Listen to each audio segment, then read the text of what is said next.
سوزدەی شکر و سوپاسگوزاری دایکێکی بێسەرپەرشتە بۆ خودا کە دەستگای خێرخوازی سۆمای چاوان وەک فریادڕەس دەستی سۆز و میهرەبانی و هاوکاری بۆ درێژ کردووە. ئەو دەڵێ دەستگای سۆمای چاوان تاکە ئومێدمانە بۆ ئەوەی باری قورسی ژیانمان لەسەر سووک بکات.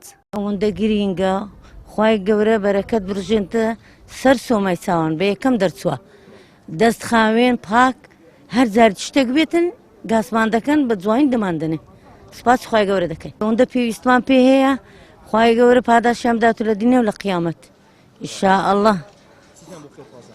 وەڵای داوایان لێ دەکەین کاری باشتریش بکەنەوە دیسان ئەنگو دەدەن ئەنگو بە خاوین دەدەنەوەمە دەست چاوتان خۆش بێ ئەو یارمەتێک کە دەدەنە ئێمە ئەمە بەڕاستی چاومان لەو دەستگایانێت چکە لەبەرەوەی ئیش و کار نییە بێ پیاوی هەموو هێتیمان هەیە بەڕاستی یعنی ئیشەکی وە دەکەن ئەمە پێ بەڕێوە دەچین بەو شتانە یارمەتێکی زۆر زۆر چاکمان لە پارەی لە ئەرزاقی خوا خێریان بنووسی خوا خێری ئەو خێرخوازانەش بنووسی کە یارمەتی مەدەدەن. بەڕاستی کەلەنێکی زۆر لە بۆمە پڕ کردەوە و هەروەها ئەرزاقەتی زۆر باشە بە هەموو شتێک یارمەتی هێتیمان و بێ باوکانیاندا دەست خۆشیانێ دەکەم خوای گەورە بەردەوامیان کە ئینشاءالله.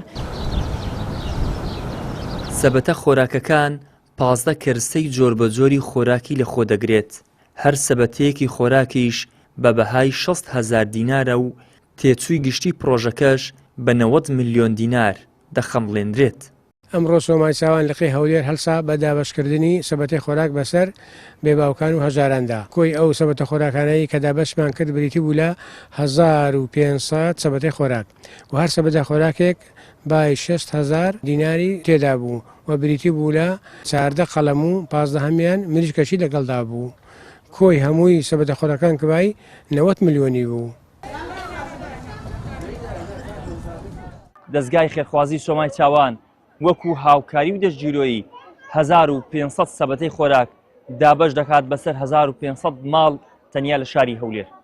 ئەمە تەنها دابەشکردنێکی سادە و ئاسان نییە بەڵکو پەیامێکی هاوخەمی و هاوسۆزیە بۆ ئەو ماڵانەی کەوا کەسانی هەژار و خانەوادەی هەژار و کەم دەرامەتن بە تایبەت کەوا سەرپەرشتیاری منداڵی بێباوکن. ئیدریس محەممەد کەناڵی ئاسمانی پەیام هەولێر.